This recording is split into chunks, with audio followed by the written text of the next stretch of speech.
हाँ सेट हो गया सर जी। देखिए यहाँ अभी हमने संज्ञा और सर्वनाम के बारे में पढ़ा। संज्ञा और सर्वनाम की जो विशेषता बताएगा उसको क्या कहेंगे, विशेषण कहेंगे, ठीक है ना। तो ये देखिए इसको हम विशेषण को तीन आधारों पर इसको हम बांटते हैं। एक तो स्थान के आधार पर, दूसरा प्रयोग के आधार पर और तीसरा तुलना के आधार पर।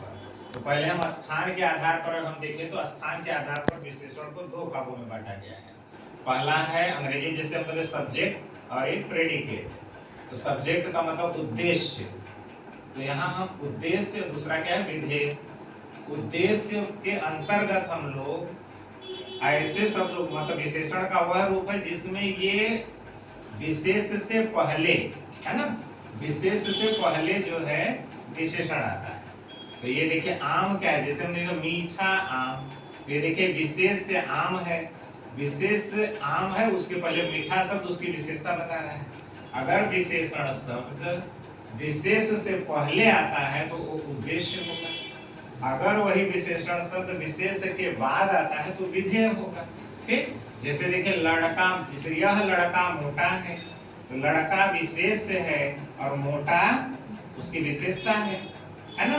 तो यहाँ देखिए विशेष के बाद विशेषण आया है तो ये क्या हो जाएगा, विधेय हो जाएगा। ठीक है, तो स्थान के आधार पर विशेषण को दो भागों में बांटा गया। पहला उद्देश्य, दूसरा विधेय।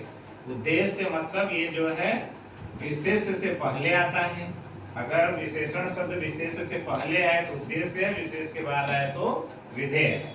अब देखिए प्रयोग के आधार पर, तो प्रयोग के आधार पर हम देखें तो विशेषण को विशेषण चार प्रकार के होते हैं।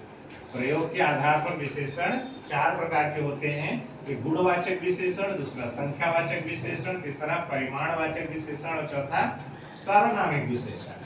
ठीक, अब देखिए गुणवाचक विशेषण को देखें तो गुणवाचक विशेषण के अंतर्गत किसी भी व्यक्ति, संज्ञा या सर्वनाम का अच्छाई या बुराई दोनों विशेषताओं को ये बताता है गुणवाचक, कि उनके अंदर कौन सा अच्छा गुण है कि बुरा गुण है।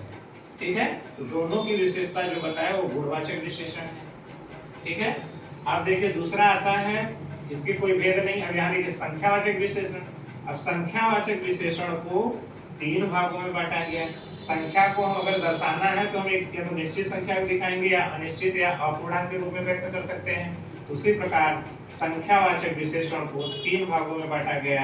एक निश्चित संख्यावाचक विशेषण, दूसरा अनिश्चित संख्यावाचक विशेषण, तीसरा अपूर्णांक संख्यावाचक विशेषण। देखिए निश्चित का मतलब यह हुआ कि किसी कोई भी संख्या हो जिसमें निश्चितता का ज्ञान हो। ठीक, तो निश्चितता का ज्ञान हम पांच प्रकार से बता सकते हैं। इसका मतलब निश्चित संख्यावाचक विशेषण को पांच भागों में गणना के आधार पर, जैसे हम किसी चीज का गणना करें तो 1 2 3 4 5 6 7 8 9 10, ये क्या है, गणना करने की अंक है। तो गणनीय अंक कौन है, 1 2 3 4 5 क्रम से जो आते हैं। क्रमवाचक का मतलब कहते हैं इसका क्रम पहला है, दूसरा है, तीसरा है, चौथा है, पांचवा है, छठवां है, ये क्रम दर्शाने के लिए आता है तो इसको हम क्रमवाचक विशेषण कहते हैं। निश्चित ये भी देखिए, तो इसको जो है निश्चित जो है संख्यावाचक विशेषण को पांच प्रकार से निश्चित संख्या को दर्शा सकते हैं। गणना के आधार पर, क्रम के आधार पर, आवृत्ति के आधार पर, समुदाय के आधार पर और प्रत्येक वाचक या इसको विवक्षावाचक विशेषण भी कहते हैं। तो गणनावाचक में 1 2 3 4, क्रमवाचक का मतलब पहला, दूसरा, तीसरा, चौथा। आवृत्तिवाचक का मतलब, आवृत्ति का मतलब गुना को दर्शाता है। जहां गुना दिखे तो समझ लीजिए आवृत्तिवाचक संख्या मतलब निश्चित संख्यावाचक विशेषण है। ठीक, आवृत्तिवाचक विशेषण है ये। ठीक, निश्चित संख्या के तरह। अगर समुदायवाचक विशेषण में अगर पूछे तो दोनों, तीनों, चारों, पांचों, छठों मतलब है ना, सातों, आठों, नौ, दसों, इस तरह का बात आए तो समुदाय में यानी कई लोगों को साथ की बात आए, दोनों, तीनों।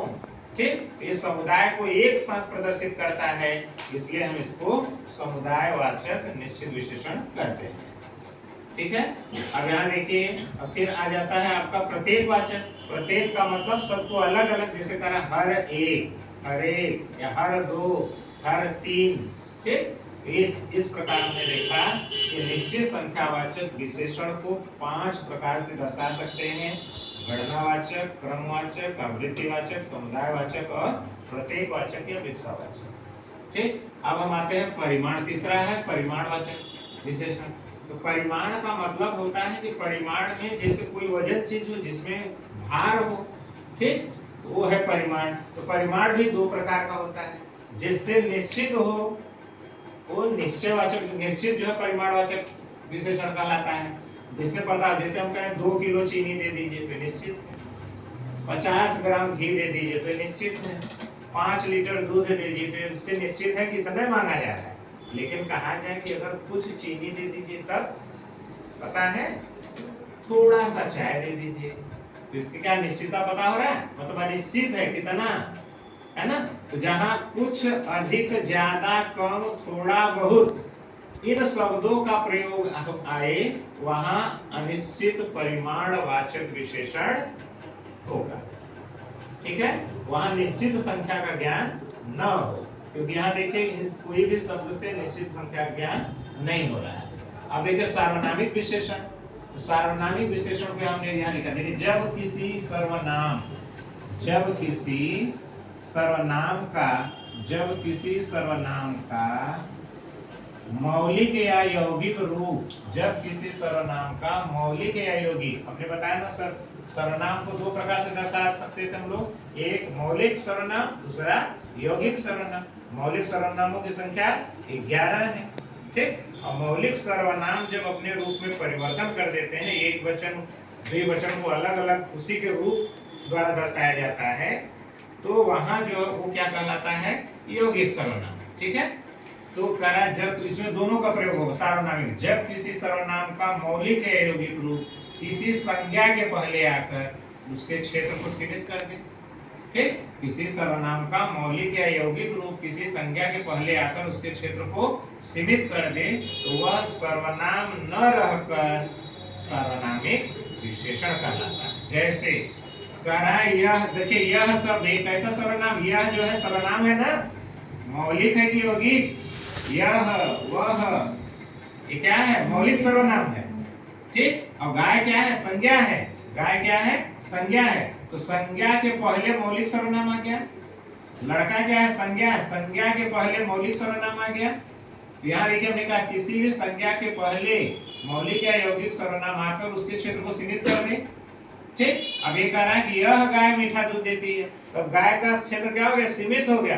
यही गाय जो है मीठा दूध देती है, सभी गायों की बात वहां नहीं करता। अगर सभी गायों की बात करता तो उसका क्षेत्र क्या होता, असीमित होता, उसका क्षेत्र क्या हो जाता, तब असीमित होता है। लेकिन कह रहा है कि यह गाय मीठा दूध देती है। अब गाय संज्ञा शब्द के पहले मौलिक सर्वनाम आकर उसके क्षेत्र को सीमित कर दिया कि यही गाय मीठा दूध देती है, इसलिए अब ये सर्वनाम न होकर, अभी सर्वनाम न रहकर, अभी क्या, यह गाय क्या हो गया, सार्वनामिक विशेषण हो गया। अभी क्या हो गया, सार्वनामिक विशेषण हो गया। जैसे करा वह लड़का विदेश गया, वह लड़का विदेश गया, तो अब देखिए लड़का जो है संज्ञा है और उसके पहले वह जो है सार्वनामिक विशेषण आ गया। अरे यहाँ सर्वनाम आ गया, कौन, मौलिक सर्वनाम वह है। तो लड़का के पहले, संज्ञा के पहले मौलिक सर्वनाम आकर उसके क्षेत्र को सीमित कर दिया कि वह लड़का विदेश गया, निश्चित हो गया कि वही लड़का विदेश गया। यानी अगर वह न होता तो लड़का में कोई भी विदेश जा सकता था, लड़का विदेश गया, वो तो उसका क्षेत्र विस्तृत हो गया ना, कि कौन लड़का विदेश, कोई भी लड़का जा सकता है। ठीक, वहां निश्चितता नहीं होता। तो अब इसके क्षेत्र को विशेष, अब ये जो है सर्वनाम न रहकर क्या हो गया, वह लड़का क्या हो जाएगा, सार्वनामिक विशेषण हो गया। यह सार्वनामिक विशेषण क्या हो गया, वह लड़का। अब करा दीपू अपनी घड़ी घर भूल गया, तो अपनी क्या है, अपनी शब्द क्या है, ये यौगिक सर्वनाम है। अपना शब्द क्या है, यौगिक सर्वनाम है। घड़ी संज्ञा है, तो संज्ञा के पहले यौगिक सर्वनाम आके अब इसके क्षेत्र को सीमित कर दिया। दीपू अपनी घड़ी, अगर कहता दीपू घड़ी घर भूल गया, तो घड़ी घर भूल गया तो इसका मतलब ये नहीं था, लेकिन कह रहा दीपू अपनी घड़ी, तो अपनी घड़ी का मतलब उसका क्षेत्र सीमित कर गया कि वो दीपू की ही घड़ी, उसका क्षेत्र क्या हो गया, सीमित हो गया। तो दीपू अपनी घड़ी घर पर भूल गया। तो अब ये सर्वनाम न रहकर अब ये क्या हो गया, सार्वनामिक विशेषण हो गया। तो अपनी घड़ी क्या हो गया, सार्वनामिक विशेषण हो गया।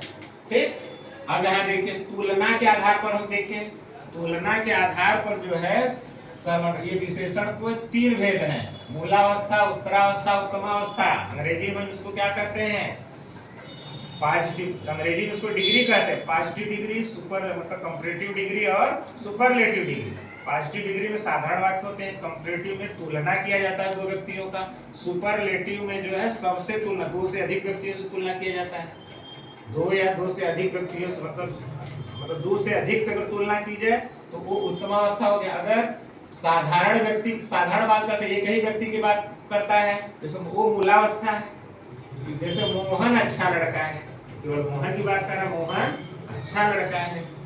अब उत्तरावस्था में यानी 2 लोग रहेंगे, कई लोग तुलना हमेशा 2 में होती है, मतलब 1 से ज्यादा में तुलना होगी। तुलना जब भी होगा 1 से ज्यादा में होगा। तो कह रहा उत्तरावस्था, मोहन सोहन से अच्छा लड़का है, तो क्या हो गया, उत्तरावस्था हो गया। उत्तमावस्था में 2 से ज्यादा हो, कह उत्तमा, मोहन सबसे अच्छा लड़का है, यानी 2 से ज्यादा चाहे जितने हो तो उन सब में मोहन क्या है, सबसे अच्छा लड़का है। ठीक, जैसे कहते गुड, बेटर, बेस्ट। ठीक, तो इस प्रकार जो तुलना के आधार पर विशेषण के 3 भेद हैं, कौन कौन, मूलावस्था, उत्तरावस्था और उत्तमावस्था। ठीक, ये विशेषण के रूप हो गए। अब यहाँ देखिए आपके लिए सार्वनामिक विशेषण मस्ट है, इसको ध्यान दीजिएगा, कंफ्यूजन यहाँ होता है, इसको आपको समझना है। तो सार्वनामिक विशेषण ये किसी भी संज्ञा या सर्वनाम के पहले आकर उसके क्षेत्र को अगर वो सीमित कर दे तो सर्वनाम न रह के, सर्वनाम नहीं रह जाता है, वो क्या हो जाता है, सार्वनामिक विशेषण हो जाता है। ठीक है, अब देखिए प्रविशेषण। प्रविशेषण वह प्रविशेषण जो विशेषण शब्द विशेषण अथवा क्रिया विशेषण की विशेषता बताए, जो विशेषण शब्द विशेषण अथवा क्रिया विशेषण की विशेषता बताए उन्हें हम क्या कहते हैं, प्रविशेषण कहते हैं। जैसे देखिए राजू बहुत अच्छा लड़का है, राजू बहुत अच्छा लड़का है। तो यहाँ देखिए क्या है, लड़का संज्ञा है, तो संज्ञा की विशेषता बता रहा है, लड़का कैसा है, अच्छा है, तो संज्ञा की विशेषता बताया तो क्या है, विशेषण है। अब देखिए ये विशेषण की विशेषता बता रहा है, अच्छा है, लेकिन कितना अच्छा है, बहुत अच्छा है। तो विशेषण की विशेषता बताया तो क्या है, प्रविशेषण। जो विशेषण की विशेषता बताता हो उसे हम प्रविशेषण कहते हैं। समझ में आएगी नहीं? जैसे कह रहा आपका घोड़ा बहुत अधिक तेज दौड़ता है, आपका घोड़ा बहुत अधिक तेज दौड़ता है।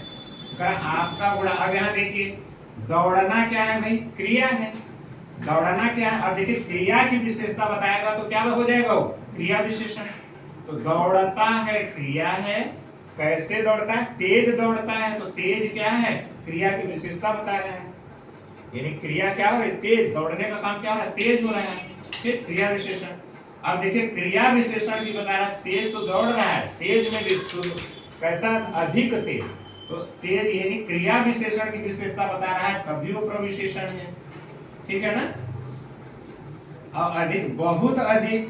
ठीक, तो ये भी देखिए, ये भी प्रविशेषण है और ये भी प्रविशेषण, तो बहुत भी प्रविशेषण है, अधिक भी प्रविशेषण है, तेज क्रिया विशेषण है, और ये जो दौड़ना क्या है, क्रिया है। तो जो शब्द मतलब जो विशेषण शब्द विशेषण या क्रिया विशेषण की विशेषता बताए उसे हम प्रविशेषण कहते हैं। इस प्रकार विशेषण के टॉपिक आपके कंप्लीट हो।